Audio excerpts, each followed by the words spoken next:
पश्चिम बंगाल में सत्ता की लड़ाई ने जोर पकड़ना शुरू कर दिया है। पिछले हफ्ते बीजेपी ने टीएमसी खेमे में खलबली मचाई तो इस हफ्ते ममता बनर्जी के भतीजे अभिषेक बनर्जी अपने इलाके में पहुंचे और शुभेंदु अधिकारी पर ताबड़तोड़ हमले किए। पश्चिम बंगाल में टीएमसी जमीन बचाने की जंग लड़ रही है और इसी मकसद से ममता बनर्जी उसी जगह जाने वाली हैं जहां पिछले हफ्ते अमित शाह ने जोरदार रोड शो किया था। আমরা তো গ্রামের লোক, কৃষক লোক, আমারও 102 ডিসিমিল জল জমি আছে ভবানী চকের কাছেই। তোমার মেরুদণ্ড হয়েছে, তোমার মেরুদণ্ড বলছি তুমি ছেড়েছো কেন আর তোমরা ছেড়েছিলে কেন 98 সালে কংগ্রেস? 2019 BJP finish.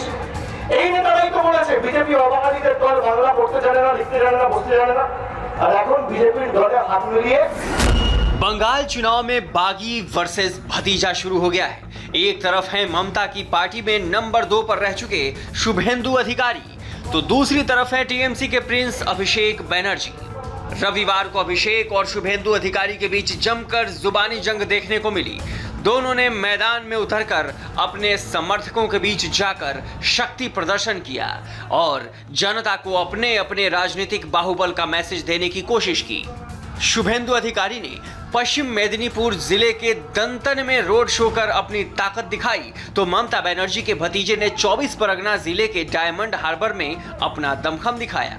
बीजेपी अध्यक्ष जेपी नड्डा पर हुए हमले के बाद अभिषेक बनर्जी की डायमंड हार्बर में ये पहली सभा थी और अभिषेक ने शुभेंदु को बिना रीढ़ की हड्डी वाला नेता कह डाला।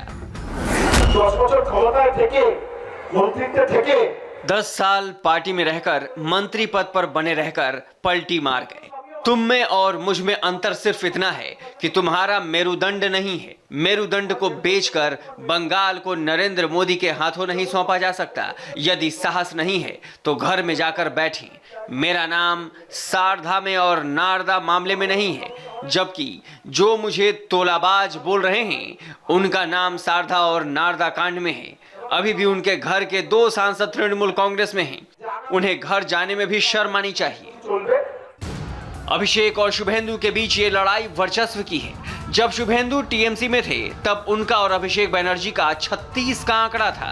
अब शुभेंदु बीजेपी के सितारे बन गए हैं, इसलिए वर्चस्व की लड़ाई और तीखी होती जा रही है। इसका साफ साफ संकेत दोनों की जुबान से भी सुनाई पड़ रहा है। उन्होंने सभा में बोला था बीजेपी हटाओ देश बचाओ। इन्हीं नेता ने बोला था 2019 बीजेपी फिनिश, और अब बीजेपी का ही दामन थाम लिया है। स्वार्थी कारणों से तृणमूल कांग्रेस छोड़ने के इच्छुक लोग ऐसा करने के लिए स्वतंत्र हैं। अगर आप में हिम्मत है तो अपनी खुद की पार्टी का गठन करें, जिस तरह 1998 में ममता बनर्जी ने किया था। उन्होंने बीजेपी या सीपीआई का दामन नहीं थामा था। बंगाल के जिस इलाके में अभिषेक और शुभेंदु आमने सामने हैं, वो इलाका जंगल महल का है।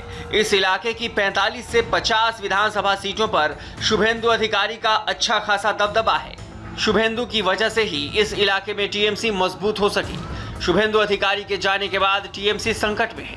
जनाधार बचाए रखने की जद्दोजहद में ममता के भतीजे अभिषेक बनर्जी एक्टिव हो गए हैं। आपको समझना होगा, ममता बनर्जी 5 फुट 2 इंच की महिला, पांव में हवाई चप्पल पहनती हैं और मामूली घर में रहती हैं। उनके खिलाफ भारत के प्रधानमंत्री, गृह मंत्री, बीजेपी के अध्यक्ष समेत कई मुख्यमंत्री और मंत्री, ईडी, सीबीआई सब लोग लगे हुए हैं। लेकिन ये लड़ाई ममता बनर्जी जीतेंगी। मां, माटी और मानुस जीतेगा। ये लड़ाई तृणमूल कांग्रेस जीतेगी। बंगाल को हराना इतना आसान नहीं है। बंगाल गुजरात नहीं है, बंगाल मध्य प्रदेश भी नहीं है।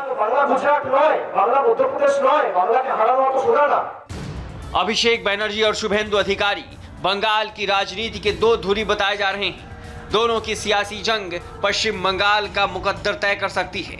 अभिषेक पर रंगदारी के आरोप लगते हैं तो टीएमसी छोड़ने के बाद शुभेंदु पर विश्वासघात के आरोप लग रहे हैं। इस आरोप का जवाब वेस्ट मेदिनीपुर में सैकड़ों की भीड़ के सामने शुभेंदु अधिकारी ने दिया। कुछ लोग मेदिनीपुर की माटी को और मुझे विश्वासघाती कह रहे हैं, लेकिन वे नहीं जानते कि मेदिनीपुर की मिट्टी से खुदीराम बोस और मातंगनी हाजरा जन्म लेते हैं।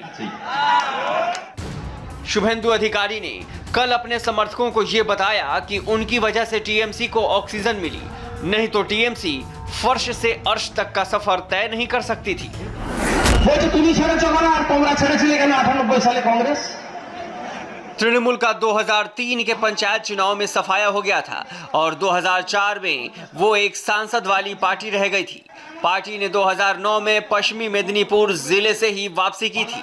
मैंने तृणमूल को ऑक्सीजन दी।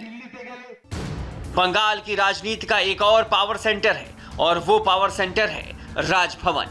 राज्यपाल जगदीप धनखड़ रविवार को दक्षिण 24 परगना के विष्णुपुर में थे। धनखड़ ने एक बार फिर पश्चिम बंगाल के लॉ एंड ऑर्डर पर सवाल उठाए और कहा कि 2021 में बड़े बदलाव होंगे।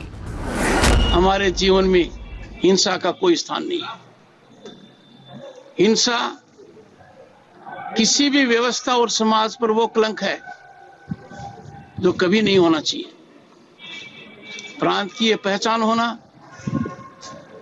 कि प्रजातांत्रिक व्यवस्था के सबसे बड़े उत्सव चुनाव में हिंसा होगी, हमें इसको तिलांजलि देनी है। हमें जो पीछे अब तक पश्चिम बंगाल की पहचान है उसको बदलना है। बंगाल में ममता बनर्जी 10 साल से राज कर रही हैं। ममता के राज को चुनौती देने के लिए बीजेपी कड़ी मेहनत कर रही है। पिछले हफ्ते अमित शाह ने बंगाल का तूफानी दौरा किया और एक झटके में दीदी के 10 विधायक तोड़ दिए। अब दीदी फूंक फूंक कर कदम रख रही हैं। ममता बनर्जी जमीन से जुड़ी नेता हैं। वो जमीन पर अपनी पकड़ बनाए रखकर बीजेपी से लड़ने की रणनीति बना रही हैं। ममता आज से 2 दिन के दौरे पर बीरभूम जा रही हैं। इसी बीरभूम में पिछले हफ्ते अमित शाह ने रोड शो किया था। उनके रोड शो में भारी भीड़ उमड़ी थी। ममता बनर्जी आज अफसरों के साथ बैठक करने वाली हैं और कल वो बीरभूम में एक रैली को संबोधित करेंगे। Anupam Mishra, India TV, Kolkata. अब बात किसान आंदोलन की।